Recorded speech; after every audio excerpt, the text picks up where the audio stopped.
Não, dando continuidade, temos que entender, obviamente, né, que através do cérebro o humano, o centro da nossa decisão, e que é o centro de decisões, né, do ser humano, e que, obviamente, né, influencia comportamentos e capacidade, justamente, de interpretações. Daí, o que acontece? O cérebro humano, ele é fortemente propenso, de acordo com a neurociência e a psicologia social, a vieses cognitivos. E eu vou falar daqui a pouco sobre os vieses. Por favor, não dá para estudar essa live sem entender os vieses. Vou pedir um pouco de paciência. E o que acontece? São os vieses cognitivos que nos tornam propensos à manipulação. Daí, o que acontece? Isso afeta a nossa capacidade cognitiva e de decisão e até de bem-estar mental. Aí, como é que é a guerra cognitiva? A guerra cognitiva ela trabalha por batalhas pela atenção do indivíduo. Então, é necessário, muitas vezes, produzir mensagens de impacto que prendam a atenção do sujeito para justamente fazer induções cognitivas através de armadilhas mentais. Que aí entram os vieses cognitivos, que explora as nossas fraquezas.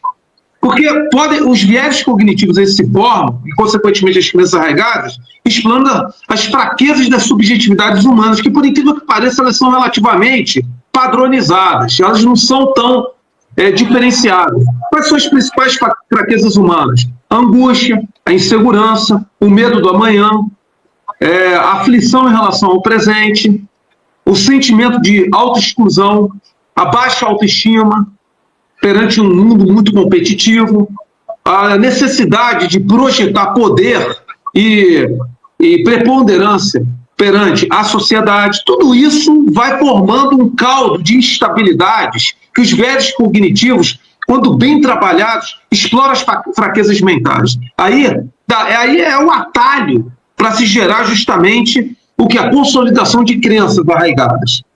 E aí você gera as chamadas artificializações de ideologias. O que acontece? Karl Rahner e Karl Popper, dois dos maiores filósofos da ciência, deixavam claro, você não tem como provar que uma ideologia é cientificamente superior à outra. Porque a ideologia ela nunca trabalha pelo ser, ela trabalha pelo querer ser. Então ela é baseada numa ideia, então ela tem uma carga valorativa subjetiva muito subjacente. Thomas Kuhn, na melhor obra dele, de filosofia da ciência, Estrutura das Revoluções Científicas, deixava claro, a carga valorativa ela é tão poderosa, a nossa subjetividade, que até no método científico não deixa de ter a carga valorativa, pelo menos na seleção do tema a qual você vai pesquisar. Aí, para você ir desfazendo heuristicamente os vieses para o método científico, tu tem que estar muito bem preparado. Por isso você tem que ter um orientador muito preparado.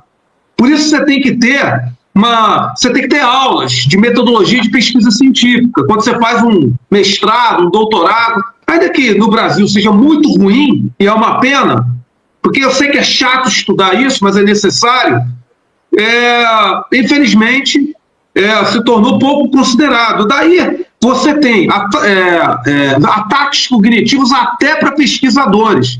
Por isso que você vê muito think tank, seja por manipulação econômica, claro, né, porque tem que atender aquela linha editorial, mas grandes pesquisadores com induções cognitivas totalmente desprovidas de embasamento factual.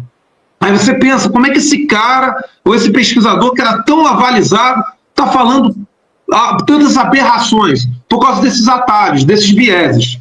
Então, isso tudo abre a oportunidade dos chamados ataques cognitivos, que são projetados para quê? Para influenciar, manipular e interromper os processos mentais. E daí eles levam a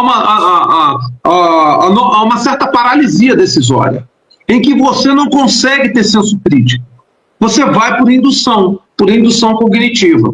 Então são essas etapas que se trabalha o método da guerra cognitiva, explorando, né, o cérebro com sua propensão a vieses cognitivos, a batalha pela atenção, a nossa tendência de procurar armadilhas cognitivas em relação a tudo que causa um impacto imediato, nos traga satisfação, porque a gente trabalha muito por recompensa, ou seja, aquela satisfação imediata, daí o poder da instantaneidade da informação. e o ataque cognitivo propriamente dito, que é para manipular, para influenciar processos mentais, você ir gerando uma paralisia decisória, em que você perde o senso crítico. Isso é um problema muito sério. É isso que acontece hoje em dia com grande parte dos indivíduos que compõem uma sociedade. Como é que até você é invulnerável a isso, Rodolfo? Claro que não. Claro que não. Para isso, a gente estuda e procura ter filtro crítico. Se desenvolver o método de filtro crítico, a gente vai explicar. Mas isso demora, isso dá trabalho, cansa. E às vezes a pessoa não tem tempo. E a guerra cognitiva é tão maliciosa que ela explora a escassez de tempo da pessoa se informar. Aí a pessoa procura formar a criança arraigada na primeira manchete que ela vê da mídia ocidental mainstream.